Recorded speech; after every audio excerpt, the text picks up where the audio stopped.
Assalamualaikum friends and welcome to my channel. My name is Aksa and today we are going to discuss about statistics. What is statistics? What are the basic terminologies which we use in statistics?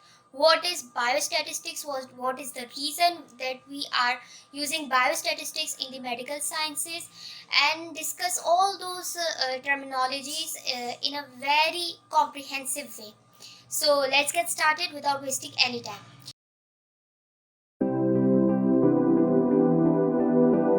Stick की वो है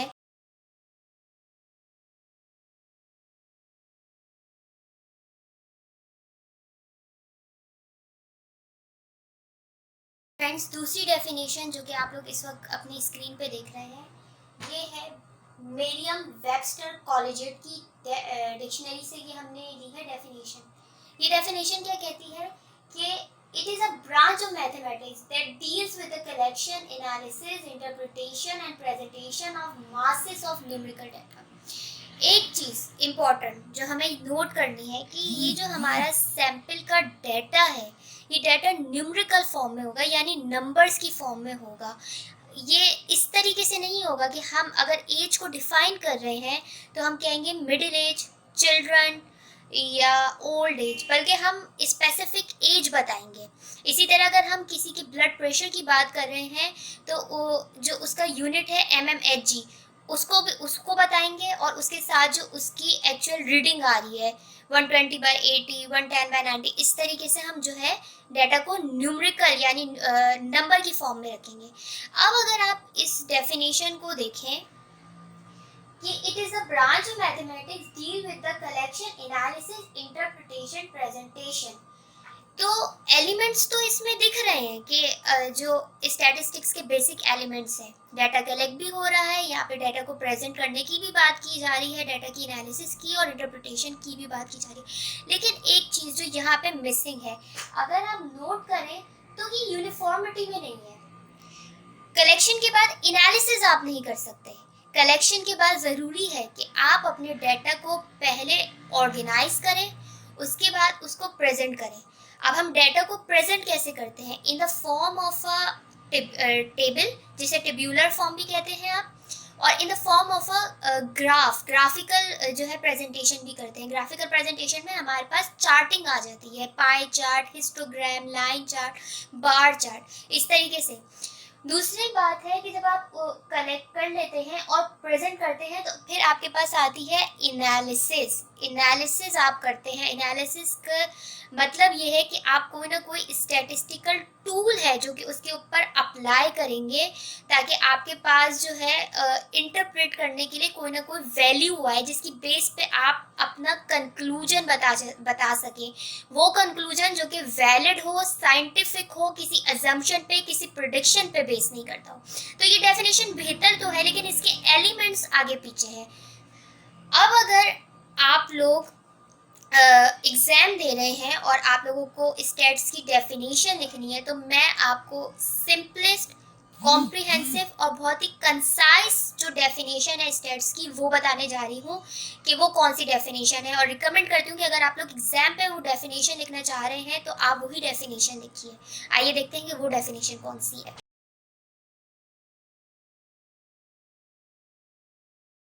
students, इस वक्त जो आप लोग अपनी screen पर डेफिनेशन देख रहे हैं, ये डेफिनेशन है क्रॉक्सटन एंड काउडीन ने हमें दी है। ये कहते हैं कि statistic is defined as the collection, presentation, analysis and interpretation of numerical data. इस डेफिनेशन की खासियत ये है कि ये बहुत सिंपल फॉर्म में है, आपको पूरे नंबर भी मिल जाएंगे। दूसरी बात है कि इसके अंदर जो बेसिक 5 एलिमेंट्स हैं स्टैटिस्टिक के, सबसे पहले इंफॉर्मेशन गैदर करना यानी कि डाटा कलेक्शन, उसके बाद उसको ऑर्गेनाइज करना, ठीक है, उसके बाद उसको प्रेजेंट करना, उसके बाद उस पर टेस्ट अप्लाई करना और फिर उसको इंटरप्रिटेट करना। तो जो एलिमेंट्स हैं उनके अंदर ऑर्डर है, वो ऑर्डर वाइज आपको यहाँ पे सारे के सारे जो है एलिमेंट्स दिए हुए हैं, ठीक है। तो अब इसको थोड़ा सा समझने की कोशिश करते हैं कि स्टैट्स किस तरीके से आप अप्लाई करते हैं। एक सिचुएशन लेते हैं, आपके पास एक क्लिनिक है, आप फिजिशियन हैं और आप एक स्टडी कंडक्ट करना चाह रहे हैं। आपके पास एक मेडिसन है, आपके पास आप एग्जाम्पल लें कि आपके पास एक बीटा ब्लॉकर है और आप बीटा ब्लॉकर दे रहे हैं, आपके पास जो पेशेंट आ रहे हैं हाइपरटेंशन के, हाइपरटेंशन यानी हाई बीपी के जो पेशेंट्स आपके पास आ रहे हैं, आप ये मेडिसिन उनको दे रहे हैं ताकि उनका जो परसिस्टेंट हाइपरटेंशन है वो सही हो सके, जो उनका ब्लड प्रेशर है वो रेगुलेट हो सके।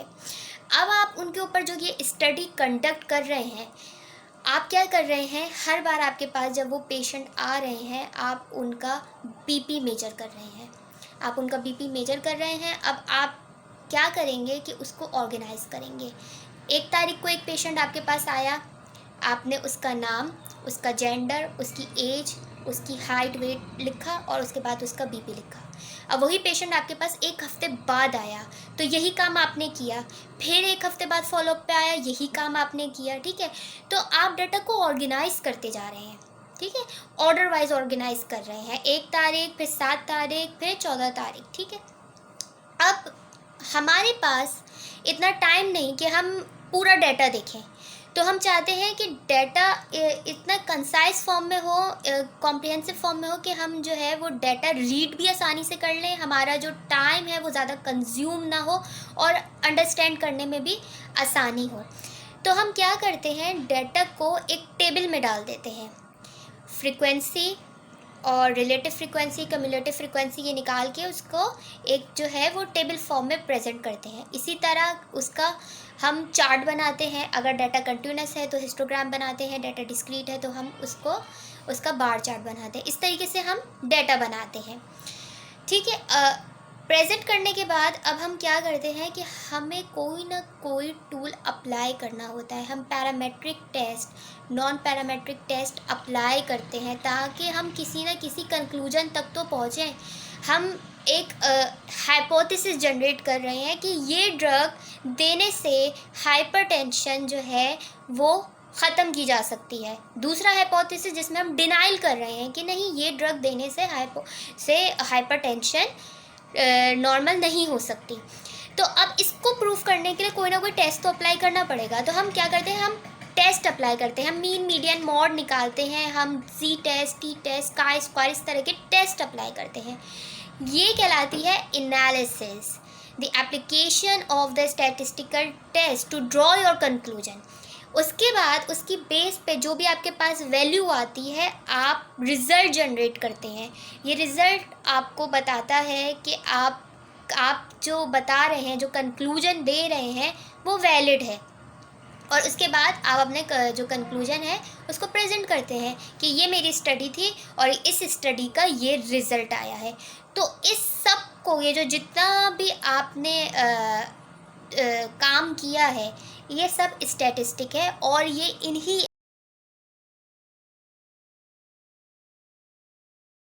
एलिमेंट से गुजर के जो है आप अपनी स्टडी कंडक्ट कर सकते हैं। अब बात करते हैं स्कोप ऑफ स्टैटिस्टिक की। स्टैटिस्टिक का आज के ज़माने में क्या स्कोप है। स्टूडेंट्स, जब अर्ली स्टेज थी, यानी कि प्रीवियस टाइम की बात कर रही हूँ, तब स्टैटिस्टिक्स को स्टेट यूज़ करती थी ताकि जो पब्लिक अफेयर्स हैं उनकी इंफॉर्मेशन को कलेक्ट किया जाए, गैदर किया जाए। लेकिन फिर जैसे जैसे वक्त गुजरता गया, एज द टाइम पासेस, तो स्टैटिस्टिक्स एक्सटेंड होना शुरू हुई।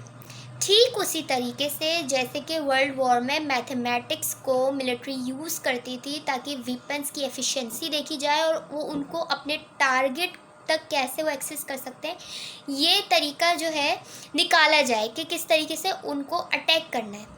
लेकिन जैसे जैसे टाइम गुजरा, वॉर ख़त्म हो गई, तो एक्सपर्ट्स ने सोचा कि ये जो मैथमेटिक्स है इसको क्यों वेस्ट किया जाए, बल्कि इसको यूज़ किया जाए। तो उन्होंने स्टैट्स को और मैथ्स को बिज़नेस में शामिल किया ताकि बिज़नेस के अंदर जो है इसकी हम एप्लीकेशन इसको यूज़ करें। और इससे अच्छी बात क्या हुई कि वक्त गुजरने के साथ साथ हमें इन्वेंट्री सिस्टम मिला, यानी हमारे पास स्टॉक को किस तरीके से मैनेज किया जाता है ये सिस्टम हमें मिला। इसी तरीके से स्टैटिस्टिक्स को जब स्टेट यूज़ कर रही थी तो उन्होंने सोचा कि सिर्फ स्टैट को सिर्फ इस पर्पस के लिए यूज़ नहीं किया जा सकता, बल्कि इसके बहुत सारे पर्पस हो सकते हैं। तो जितने भी साइंटिफिक एक्सपेरिमेंट थे जो क्वांटिटेटिव फिनोमिना पे यानी क्वांटिटी पे यानी न्यूमेरिकल फॉर्म पे बेस करते थे।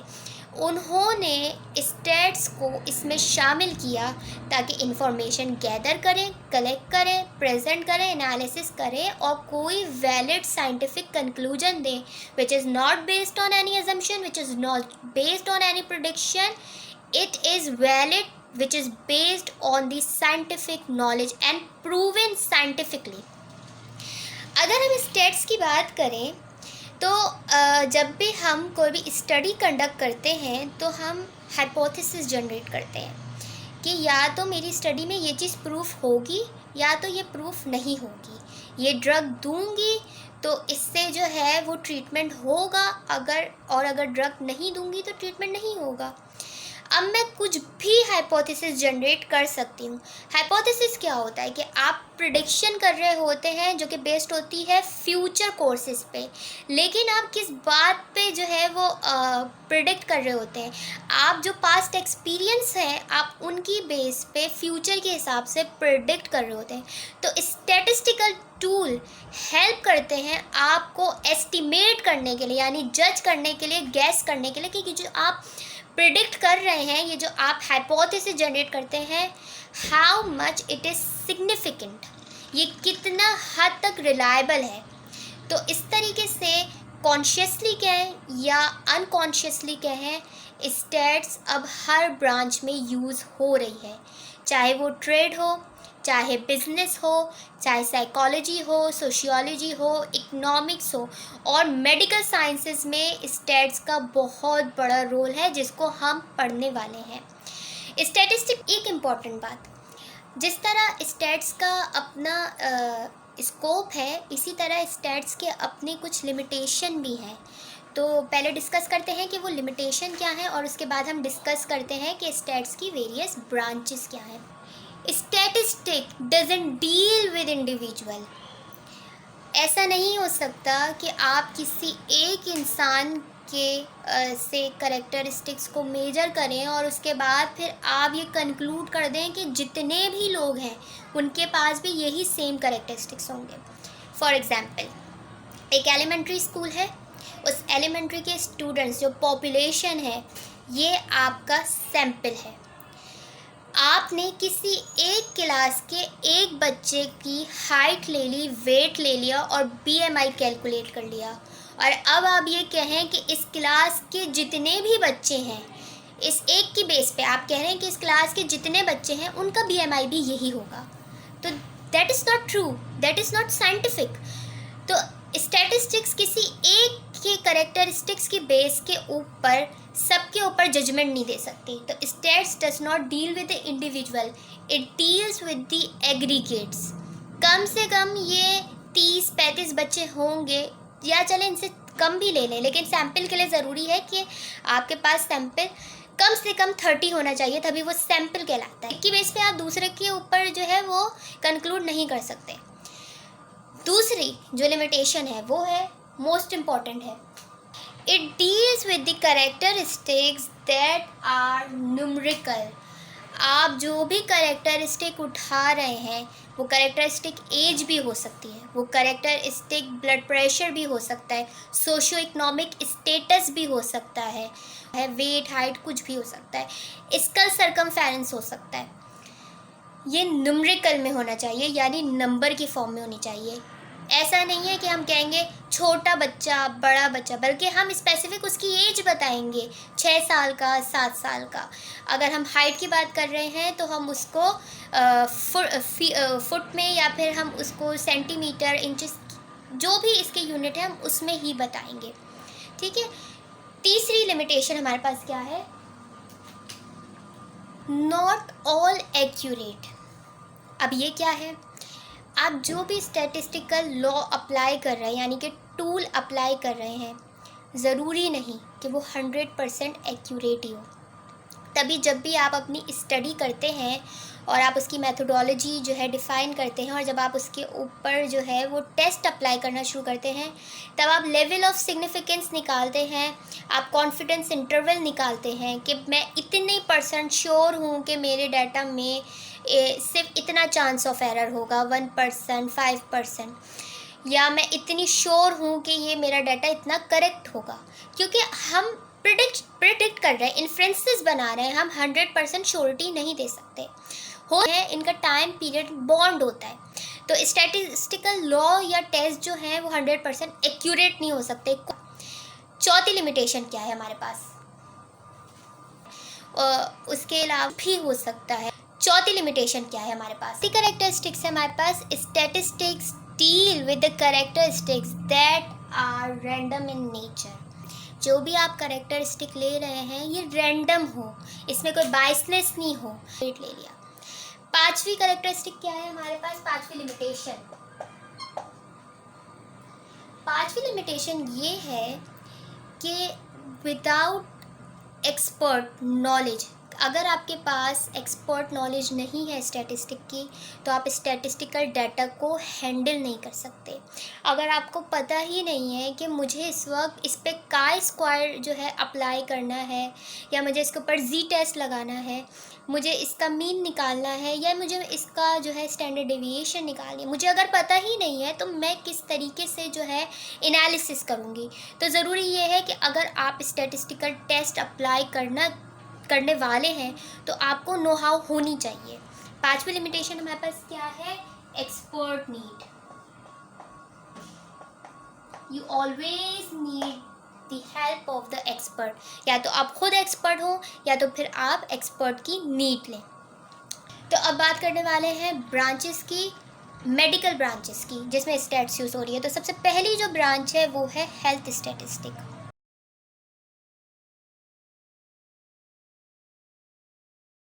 हेल्थ स्टैटिस्टिक क्या है, हेल्थ स्टैटिस्टिक बेसिकली ये जो ब्रांच है स्टैट्स की, ये यूज़ होती है उन एरियाज़ में जहाँ पे पब्लिक हेल्थ के ऊपर स्टडी कंडक्ट की जा रही है।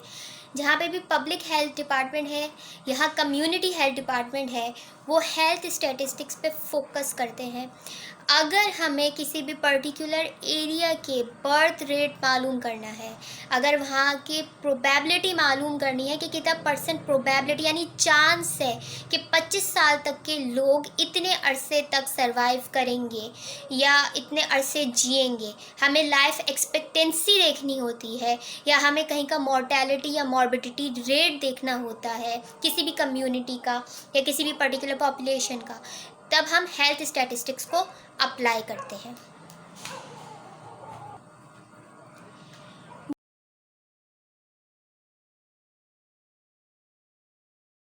पॉपुलेशन रिलेटेड स्टडी करते हैं कि हमारी कोई पॉपुलेशन है जो जिसको हमने टारगेट किया है, अब हमें उसी पॉपुलेशन के अंदर कितनी मैरिज हो रही है, कितनी डेथ हो रही है, कितनी जो है बर्थ हो रही है, इन सब को मालूम करते हैं हम with the help of the vital statistic. अब जो तीसरी ब्रांच है जो कि बहुत ज़्यादा मेडिकल साइंसेज में यूज़ होती है और मेडिसिन में ज़्यादातर यूज़ होती है, वो है हमारे पास मेडिकल स्टैटिस्टिक।